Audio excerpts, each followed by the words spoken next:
Hello, and welcome to the first episode of this podcast. I just call it this podcast because I have not thought of a name yet. So we'll just call it the Untitled Podcast Project, just like the Untitled Christopher Nolan film or Untitled David Lynch film. It sounds cool that way. I don't know that if it will be a solo thing or I'll have some friends over or I'll call guests. So for the first episode, it's just me blabbering this incoherent chain of thoughts. So please forgive me if you hear sounds of a barking dog. That's probably my neighbor's dog. If you hear sounds of dropping spatula or plates or grinder being turned on, that's probably my mother next door in the kitchen. And if you hear sounds of squabbling chickens, that's probably there's a poultry farm right across my room at my neighbor's. So that's where the sounds of squabbling chickens is coming from. Squabbling chickens reminds me of today's topic. Is comedy possible in the age of political correctness in Nepal? I'll be talking about Nepali context, of course. So let's begin the podcast. So last week on Twitter, I saw a video of a Nepali comedian joking about rape. People lost their shit. Like, people started demanding comeuppance for the comedian because they did not agree with him. And I can totally understand that. I did not like the joke either. So I can understand why people were outraged by the joke and why some people were laughing at the joke. Because comedy is this smorgasbord of genres, you know?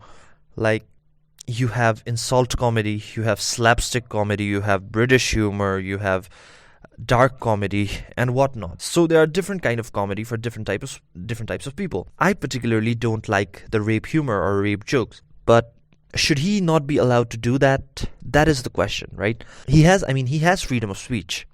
I mean, this is a democratic country. You can say shit, and I think that is the collateral damage of freedom of speech. Being a firm believer in freedom of speech, I don't think the guy should be punished or the guy should stop doing that joke. But as a comedian, what he can do or what the other comedians can do is they can just do some soul searching and find another way around that joke. Maybe make it more judicious. Use such if you have to make a joke out of such tragic things or fucked up things. Like you can always do that in a manner that is less offensive and more funny. I'll give you an example of Arrested Development.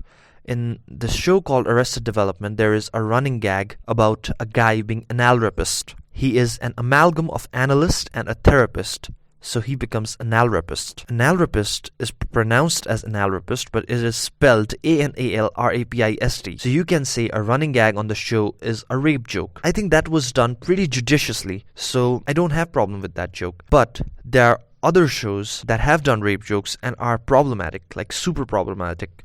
There is a video done by New York Times. I will drop the link in the description below. You should check that out. So New York Times brings in a prison rape survivor and they make him watch montage of TV shows, movies and talk shows where rape jokes are used so casually and people are laughing their asses off. And at that point of time I felt so fucked up for laughing at such jokes. I felt like shit. Like, if you think about it, even in the harmless shows like Friends, I know a lot of people follow Friends, so I'm giving you the example of Friends.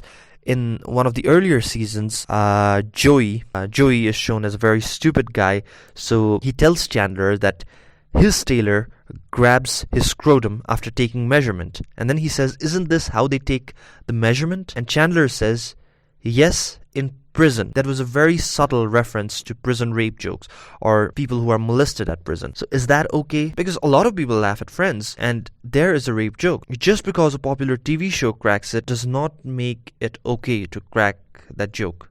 That's what I think. And coming to The Office, a lot of people on Nepali Twitter follow Office as well, the American Office. Michael Scott, what Michael Scott does is he pretends to be Prison Mike and then he tells to one of his employees that don't drop the soap.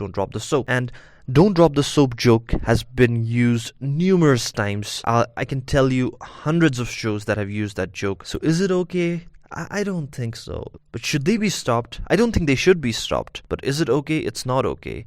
So I don't know where to draw the line. And no one knows where the line is, to be honest with you. And that's what makes it so tricky, alright? I can give you one good example that when comedians back in the ancient times performed at the king's courts, the joke was only funny till the king was laughing. As soon as the king stopped laughing, the comedian knew he messed up. Similarly, in Nepal, we have like these Gai Jatra shows where comedians perform in front of prime minister and the politicians. They joke about funny stuff, they joke about current affairs, politics, but they know their limits. They know that there is an imaginary line, and if they breach that line, the prime minister will stop laughing. And as soon as prime minister stops laughing, the comedian knows that he has gone too far. I think comedians should challenge themselves and should know that there is a segment of people who will get offended by their jokes, so they need to work around that joke and make it like more funny or more accessible or less offensive, less insulting. And that's a challenge of a comedian. I personally like Jerry Seinfeld because his comedy is clean. He does not abuse, and he talks about everyday stuff, and that's what I find funny about him. There are many people who love comedians like Louis C.K., Ricky Gervais, and a lot of other guys. I think everyone should be allowed to say whatever they want to say. I think that is the beauty of freedom of speech and democracy. Like when you have freedom of speech, like you can say, okay, you cracked this joke, I don't like this joke, but I'll defend your right to crack that anyway. I don't know if this is making any sense, but that's what I think about jokes. And when you are doing comedy in Nepal, like I think the comedy scene in Nepal is just taking baby steps. Now I know that there are a lot of Bhairavariyal fanboys and Mahajodi fanboys out there who will think, oh no, that comedy is synonymous to Bhairavariyal or comedy is synonymous to Mahajodi. Well, yeah, but the stand-up comedy scene has really boomed since last couple of years, and that is amazing. But these are issues that the comedians will tackle, and they will realize, I think, because international comics have been tackling these things ever since the get-go, ever since the inception of comedy. Now, let's talk about the Nepali comedy in popular media. As far as I can remember, I think Mahajodi started doing shows in radio. I read it somewhere. And then they transitioned into television, and we know about their shows, right? I personally am fan of some of their shows like Pandragate, Surbesur. If you analyze Surbesur from today's perspective, you will find a lot of problematic things in that show. But yeah, why I like Mahajodi is because they did one show and then they ended that show and then they transitioned into something else, and then they always made shows on pertinent issues. I remember watching, they made a show on Melamchi's water supply problem. I think it was called Jalpari or something. I forgot. But I really liked that as well. And they made shows on HIV AIDS. They have done pretty groundbreaking stuff, let's say. But not all of their shows I find funny. Some of them are like really cringy. And some of their shows are less funny and more preachy, if you get what I mean. And what differentiates Mahajodi from the other shows is that they never let themselves be typecast. Okay, Haribahadur Madan Bahadur was one of the show that they stretched, but apart from that, all of the characters that they did were iconic characters, But when you look at Meri Basai, a show like Meri Basai, the Durmus he became Durmus. Mangne Buddha always became Mangne Buddha. They were typecasted in the role and they still play that role to a point that Durmus Suntali have become their names. You know what I mean, right? And Mundre became Mundre forever. Mukma Anu Jasto became Mukma Anu Jasto forever. Like, they were typecast in those roles because they had stretched that show for so long, And even the side characters, they remained side characters. Even all the side characters are typecast, even till today. Raju Master is Raju Master. See, I can still remember their names because they were typecasted to a point that their names are like cemented in my mind. That's something that never happened to Mahajodi, barring Haribahadur Madan Bahadur. Now, मान्छेले एकैचोटि जब जिरे खुर्सानी अथवा भद्रगोल अथवा जेसुकै भन्नुहोस् न मेरी बासैबाट फ्रेन्ड्समा ट्रान्जिसन गर्छ, त्यो ट्रान्जिसन अब स्मुथ हुँदैन क्या. And I see a lot of comedians being angry when they are questioned and when people are outraged by their stuff. Comedians will say, "Oh, but what about Ricky Gervais? He's saying this stuff. He's hosting Golden Globes and he did this monologue. Why can't I do that? Why don't I have the freedom of speech to do that?" Yeah, of course you can do that, but you need to understand the context, where your people are coming from. You need to give your audience some time. And it will take time, all right? Because you can see the kind of jokes that we were cracking in 2012. Meme Nepal was such a big deal. Troll Nepal was such a big deal. And I think that is the problem with the comedy in Nepal today. So yeah, I think every sort of comedy will be possible. All sorts of comedy will be possible with time. I think audience is getting there. Audience is getting mature. Audience is seeing what's going around, and I think they will come around. They will come around eventually. But if you go to a fan base that enjoys shows like Friends, or say someone who enjoys shows like Jire Khusani, you cannot expect them to laugh at the humor of It's Always Sunny in Philadelphia or Family Guy. Every audience, like I said earlier, there are different genres, and people may like one kind of comedy and hate the other kind of comedy, and that's that. There is no solution to that. So let's go on to Twitter. Now, Nepali Twitter is always outraging. Always outraging. It reminds me of the squabbling chickens in the background. And outrage today has become sort of like a quotidian affair on Twitter. Like every time I log in, I see someone is outraging over something. Maybe the Prime Minister said something that is an issue of outrage, and there are some issues that are not even outrage worthy. A normal guy posts something trivial on Twitter, and some people see it, take offense, and then threads, not even a thread, threads start on Twitter. It is a crazy space, and sometimes I feel like there should be a licensing fee for Twitter because it's comedy gold, that kind of stuff should not be available for free. That's my opinion. Outrage, yeah. If you ask me, is Nepali Twitter too politically correct or is too PC heavy? Yeah, I think so. There is no doubt. It is too PC, if you ask me. Because people just love throwing these words around, like you are racist, you're sexist, you're bigot, you're homophobic, whatever.